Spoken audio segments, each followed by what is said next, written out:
You're going out there to destroy them, right? Not to study, not to bring back, but to wipe them out. That's the plan. All right, people, on the ready line. Are you me? Yeah! Are you me? Yeah! Get on the ready line, Marine! Get something to die! Get on the ready line!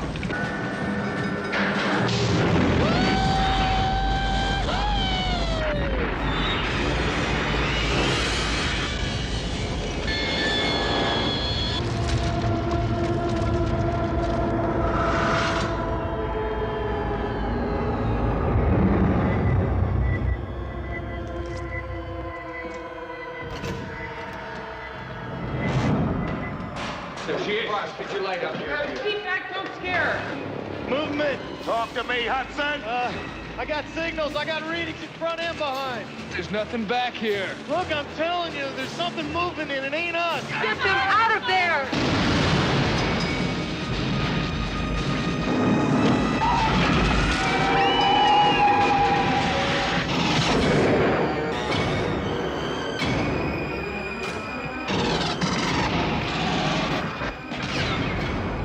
They cut the power. How could they cut the power, man? They're animals. There's movement all over the place. 5 meters, man. 4.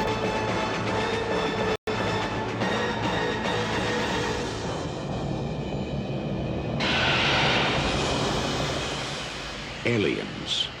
This time, it's war. Has there ever been a time you've seen a movie and you think, What? this can make a great game? Like a movie that just nails the atmosphere, the environment, Just stay calm. We're gonna the building of tension. gonna be all right. Give me a hand. A film that's just like the perfect blend of everything. Convulsion. You're just like, I want to experience this in a video game.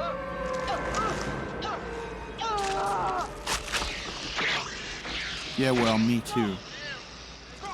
Sadly, game adaptations of movies have been a part of gaming for years, but are rarely any good. In the early days of gaming, and even now, they're just used as a cash grab. The Alien franchise is probably one of the biggest in terms of how many games they are, or should I say, attempts at making a game.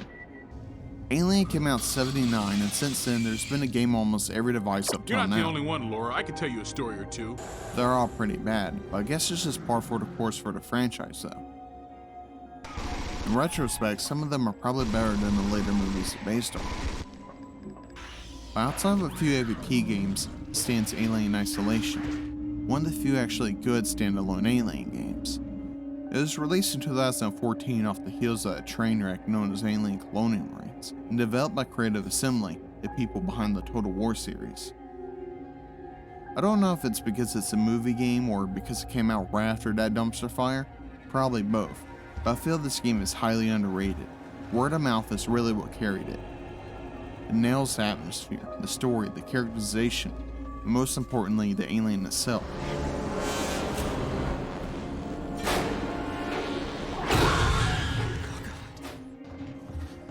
The game doesn't get enough praise and really has no business being this good. So naturally, I want to talk about it. The game presents itself like you're playing a movie in the series. Ripley? Connected to the events after the first film, you play as Ripley's daughter Amanda 15 years later. I work for the company. She works as an engineer on starships and space facilities for the Weyland-Yutani Corporation. We think we may have found her, Amanda.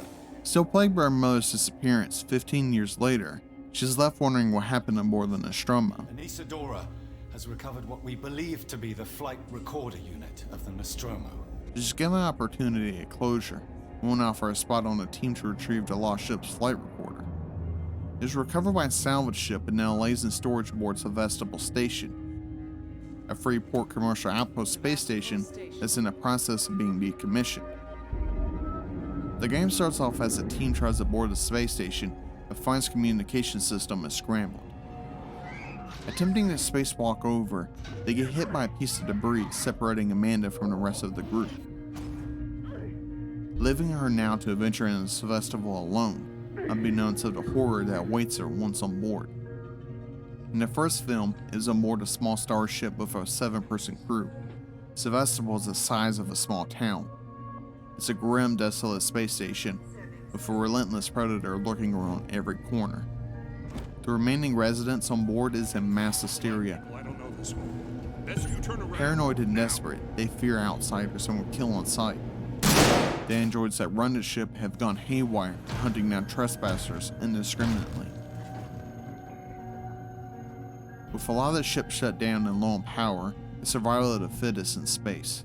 The only chance of that survival is to stay sharp, keep low, and steer clear of conflict. The story progression is basically broken down into tasks, all while trying to find a flight recorder and make it off the ship. It takes a page from most older horror games and adds notes and various other recordings to give more insight to the story. Some of the recordings are from characters of the first film. But I know Ripley wants to chew his ear about the secondary load unit. And graciously enough, they're actually the original actors doing the voiceover. Conversation with Yaphet, and I said, we're doing a classic, you know. There's even scenes that dive deeper into the alien lore. As the story goes on, it kind of feels like a cross between Alien and Aliens. Like at the beginning, it feels full-on like the first movie. And when you reach the hive near the end, it has more of an Aliens vibe. The devs team put in amazing effort into recreating the style of Ridley Scott's masterpiece. Every little detail from the save points to the files you read captures that post-futuristic 79 look of the first film. The game does such a great job in capturing that it makes me wish we had a Blade Runner game of the same caliber. It's interesting to see interstellar ideas mixed with payphones and tape recorders.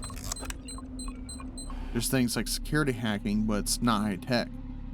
Instead, it plays like a minigame on the Atari. But these layers of immersion provide more than just aesthetics, as the tech is prone to failure, and it's seen as more as an obstacle.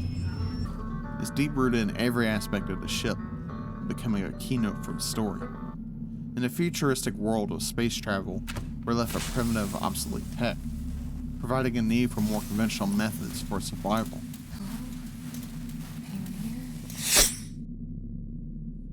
The gameplay is a return to form of survival horror.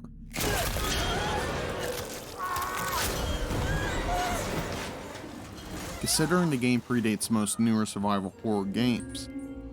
Between Isolation and Outlast, both pioneered a new generation of AI and horror games. Since then, there's been a fair share of games that seem to replicate the same formula, except their AI is nowhere near as intelligent. The Xenomorph is extremely clever and genuinely terrifying. There are times where you think you're safe and it will completely snuff you out. It plays on a false sense of security, regardless of the area of the ship you're at. There's really no safe place in the game. If you make enough noise, it will find you. There's no way of killing it, and it's an instant death if it catches you, presented with a horrifying animation.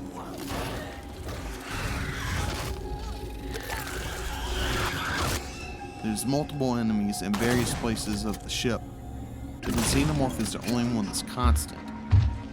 That's what makes the alien truly terrifying.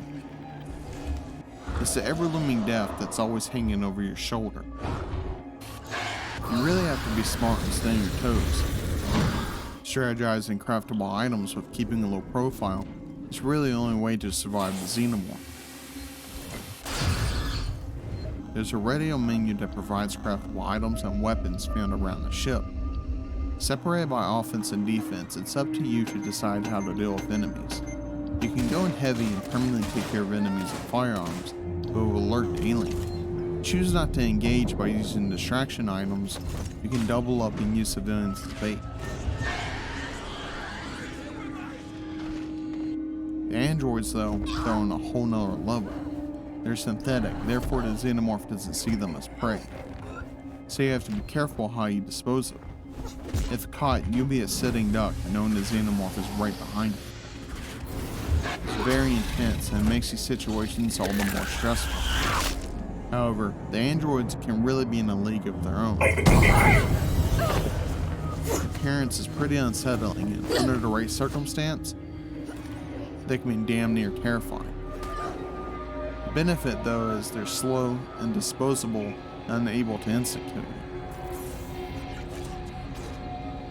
Later, the story presents an industrial variant. It's double in strength and immune to conventional methods, making them twice as intimidating.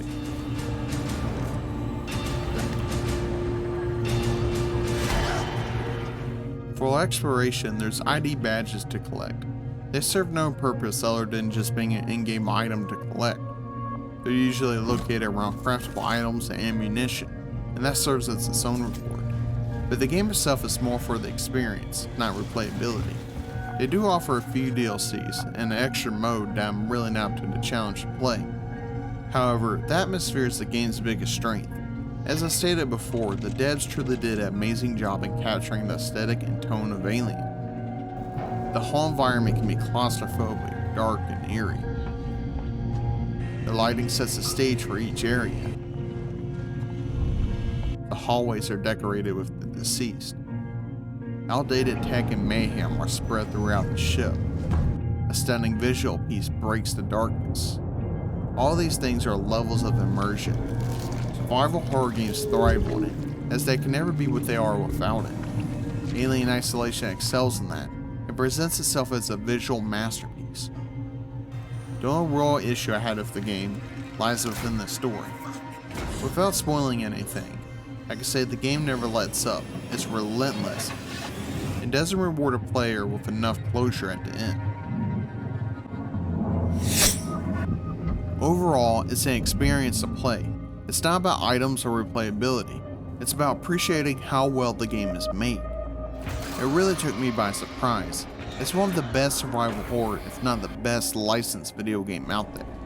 At the time of its release, it was faced with a mixed reception, with IGN reviewing it as low as a 5.9. Like, are you kidding me? Alien Isolation is the definition of survival horror. Everything the game does, from environment to the music score, is for the sake of building tension. I don't know what people are expecting. Maybe another over-the-top shooter? But Alien Isolation plays exactly how a game of the franchise should play. It feels like you're actually playing a sequel to the first film. And as a licensed property, it doesn't get much better than that.